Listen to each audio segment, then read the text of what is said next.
We have a team coming into this game in hope of joining the ranks of the select few teams that have finished the regular season undefeated. Let's see if they can keep that dream alive with a win here in this one. It's the Saints going up against the Diablos. With kickoff straight ahead, let's check in with the two men who will be calling tonight's game as we say hello to Brandon Gaudin and Charles Davis. Gracias, Larry. This site, perhaps better known for another kind of football, but the masses have turned out for some NFL football as you get a look inside the Mammoth Azteca Stadium here in Mexico City. Coming up, another edition of the NFL International Series, and it should be a good one between the New Orleans Saints and the Mexico City Diablos.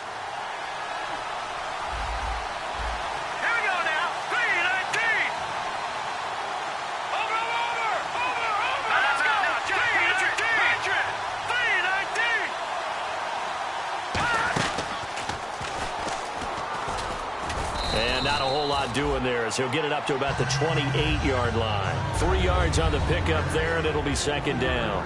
And when this offense is clicking on all cylinders, the running back is in sync as well. The focal point. Runs, catches, blocks, sets a tone for the offense.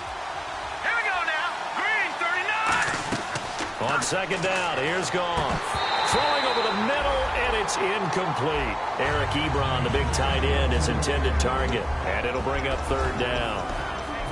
And here now, the defensive starters. Von Miller is so good that he doesn't even need a nickname. His ability to bend and dip on the pass rush, unequaled in this league. All right, here we go. Green, 30. Throwing on third, Goff. And he bats it away, and it falls down incomplete. He was looking for his favorite target, A.J. Green, that time. And it's fourth down. Anytime a ball's thrown in the middle of the field and it's popped up in the air, I expect someone to catch. It doesn't matter whether it's offense or defense because there's usually a great amount of bodies in that part of the field. In this case, no one came up with it.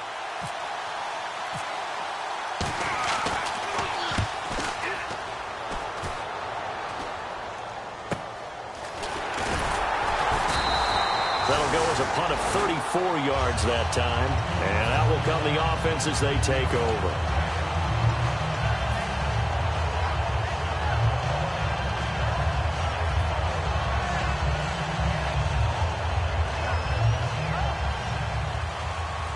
And no press coverage here. They are backing off in the secondary. Here we go. One. They'll give it to him right up the gut. And a good swarm to the football defensively as they get him down at about the 40. Credit the tackle there to Aaron Lynch. And this O-line, it is the lifeblood of the offense. They established the tone. Mean, nasty, physical. They can't wait to get after people. That allows the rest of the offense to feel confident. Let's see what the offense comes with here. 2nd and 8. Let's go. Green, 38. Now back to throw. Firing quickly here, and that's complete. And he gets this one to midfield before he's brought down. And after that completion, you can understand why so many teams in the league are emphasizing speed on defense at every position. The tight ends have created so many tough matchups now. If you can't run with a tight end as a linebacker, this is going to be the result every time. Flex round. And they're definitely showing blitz here.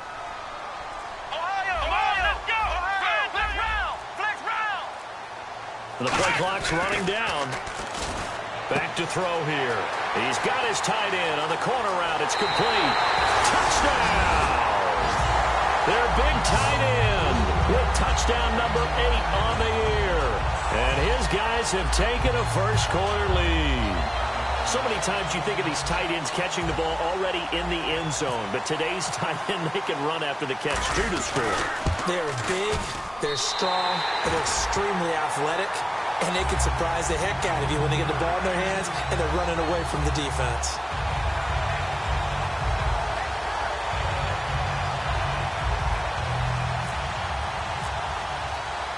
The kickoff team on the field now as they will send this one away. And they will not get a chance to return this one as it's through the end zone for a touchback. Out onto the field comes New Orleans. And the last drive, the first drive for them, not very good. 3 and out. What do they go to here? Well, you don't look down at your play sheet. and say, this is what the problem is? Let's find out who my playmakers are. Get the ball in their hands, and maybe the offense will move a little bit better. Sometimes it's more important to get it to the right people rather than dialing up the right number. Exactly. Or the right play, yeah. That too.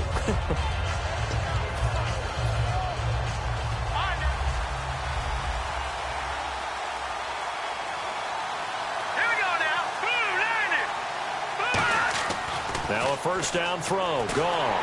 Backing up. Now he'll be wrapped up around the waist and pushed down. Von Miller in there to sack him, and that is 10 for him now on the year.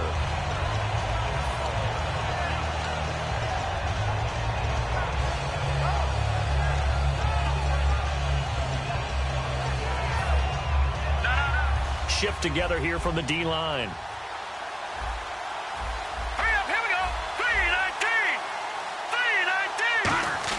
To throw on second down and nowhere to go. Here he lost the football. And it'll be first and goal at the 7-yard line. And now back out comes the offense. And that recipe on their last drive that resulted in a touchdown looked pretty good. So they'll be hoping to do that once more. And it takes me back to when we sat with the offensive coordinator and the head coach. They felt pretty good about their game plan and thought there were some holes in the defense, and they exploited them the last time out. Let's see if they can come back and put together a similar drive. And we'll see if they can do just that. And he's going to press this one forward as they stop him right around the 1. He'll get 6 on the ground there, and it'll be second and goal coming up.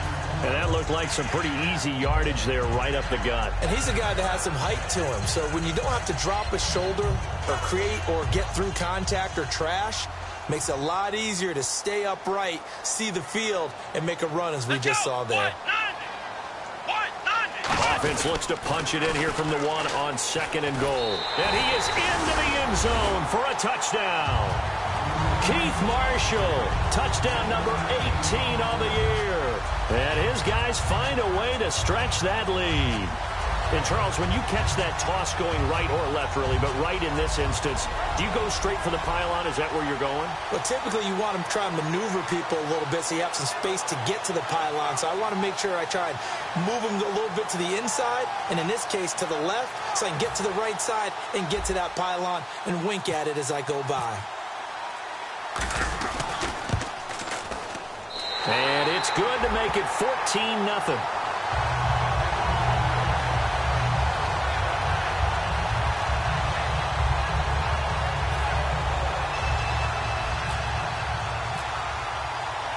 Is the kickoff unit as they run up and send this one away. And this will not be returnable. It's out of the back of the end zone for a touchback. The Saints offense now, they get ready to head back onto the field. And the turnover last time, that's sort of been symptomatic of their struggles here in this one. Big word. I like it, though, because you're exactly right. Like that, don't you? All game long, they've struggled moving the ball, turning it over on the last possession. Is that word again, symptomatic? Yeah. I like that. Your analysis, symptomatic of the success of this broadcast. What I like is that you gave me the word, and I just kept using it. 13 yards there on the pickup, and it'll be first down, Saints. So an excellent throw and an excellent catch there. Zone coverage, which means you just have to find the open areas in between defenders. That's exactly what happened on that play.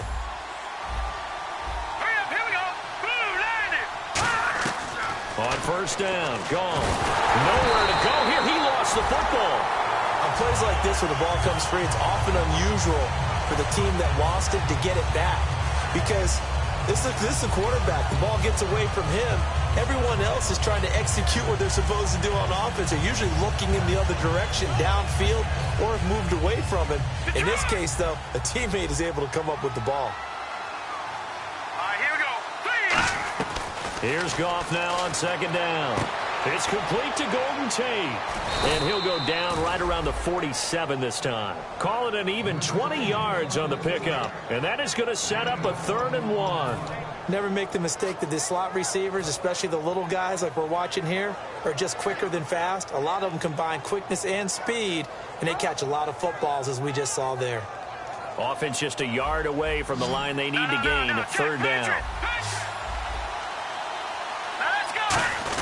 Now a run with a fullback Johnson. And he gets it down to the 48, enough for the first. Just 4 yards on the pickup, but that's good enough to extend the drive. On 3rd and 1, it seems natural to just turn and hand it to the biggest guy you have in the backfield. But usually, he's not the primary runner. So for the defense, they're often keying on the running back because he's the guy who gets the ball more often, and the fullback is the blocker. When he ends up carrying the football, that's a heck of a tendency breaker, and now you're just trying to jump on his back and hold on. When we talk about Luke Kuechly, you can't talk about his overall game without talking about his intelligence and how he controls the whole defense. He quarterbacks that defense, and at times will actually make checks, just like a quarterback would on offense to get them into the right defense. They definitely were on that play. How about that finish, holding that to a minimal gain. Out of the gun, gone. And the hit jarred it loose. It's incomplete.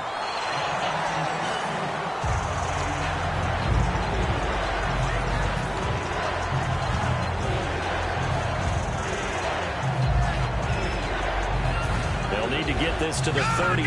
That's where the first down marker is here on 3rd. Looking to jam the receivers at the line here. Press coverage look defensively. From the gun on 3rd down. Goff trying to get it to Ebron, and it's intercepted. A great read, and it's picked off. And the return out shy of midfield to the 46-yard line. Now this offense ready to take over again. And they will simply, Charles, be looking to duplicate what they did last drive when they were able to push it in for 6.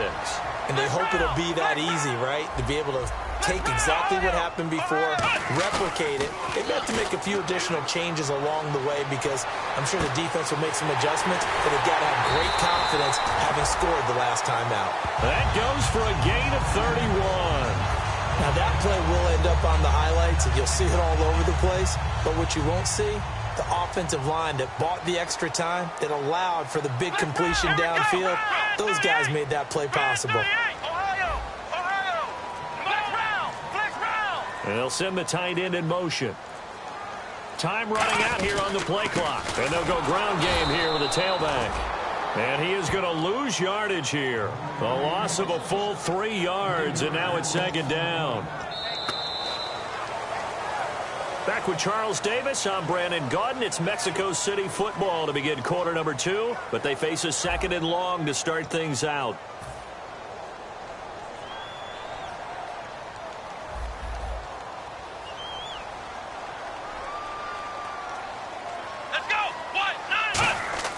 They'll set up to throw. And this is caught at the 8.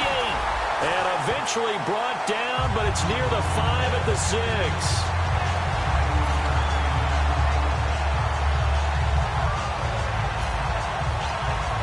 In the red zone this time. And here we go on 1st and goal. And he'll give it here to his running back. It's a loss of 2 there, bringing up 2nd down. Okay, no score on that play, but this guy's been a touchdown machine all year long. You know they trust him with the football. Possible run anticipation here as the D-line sandwiches together. They come up in an offset eye. He'll look to throw. And it's caught. Touchdown. Their dangerous wide receiver. His 6th touchdown of the season. And his guys are going to add on to their lead.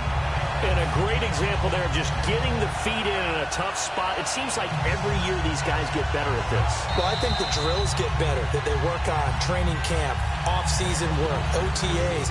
But also a lot of these guys have dance backgrounds, ballet backgrounds, and they take that and carry it over to the football field. And it is now 21-0.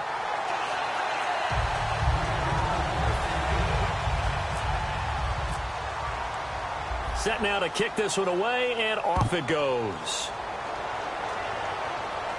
This one taken just inside the 10. And he'll make it across the 20 as his guys will set up shop at the 23-yard line. Out onto the field comes New Orleans. And following the interception, just any interception, are you a little bit more cautious when you start that next drive, or no, you just throw that out the window?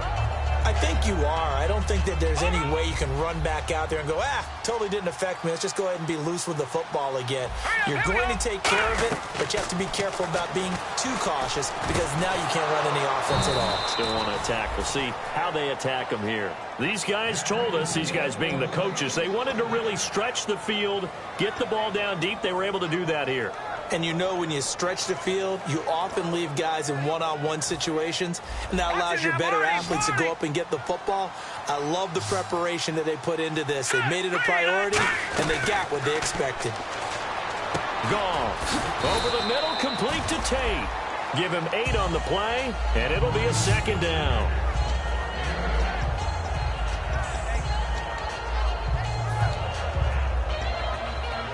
And some options here for the offense on 2nd and 2. Hurry up, here we go. Leopard. Green will come in motion right.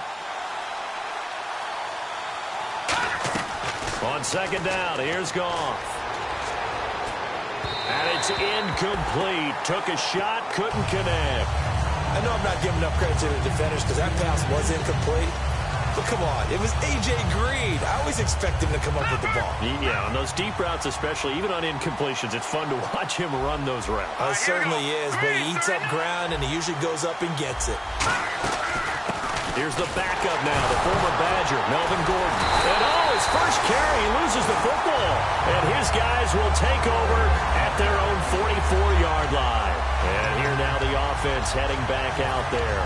And that last drive, so effective in the passing game, resulting in the touchdown. Maybe not many people were focused on the trenches. There was good protection there. Excellent protection. So now defensively, you've almost got to get down to those starters blocks like you're a sprinter. Get lower than those guys on offense and find a way to roar through them or around them to get into the face of the passer. Easier said than done, though. Way easier said than done. But they've got to try something because right now they're just cutting them to shreds. And the D-line pinching together must be expecting the run. Here we go now. And the wideout in motion. Now Goff on 1st down. And now this is intercepted. My goodness. A great. And now off to the races down the right side. And he will take this one home. It's a touchdown. That was an interception, but on the field, the guys who are picking it off, they're not saying that. What word are they using? It's Oski. And that means catch the ball and go the other way. That's your vernacular. I've never heard anybody say Oski. Ask around. They'll tell you. And this is off the left upright, but he banks it through. How about that one?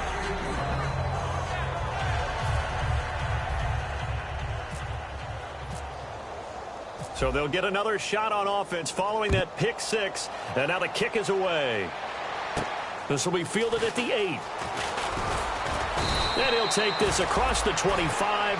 Couple extra yards up to the 27-yard line. Out onto the field comes New Orleans. And following the pick 6, and they had decent field position in throwing that pick 6. We'll see how they attack this drive. And I think all you say to your guy is, listen, let's just take care of the football a little bit better. Make some better decisions on this drive, and they'll probably help him a little bit with maybe some really high percentage throws early to let him get settled back in. But they told us they've got confidence. That's not a problem. Yeah, not a problem at all. They just want to make sure they get things settled down a little bit for their offense and give their defense a little bit of a chance to rest. Under a heavy rush, and down he goes. Luke Kuechly in there to get him, and that's sack number 12 for him on the year.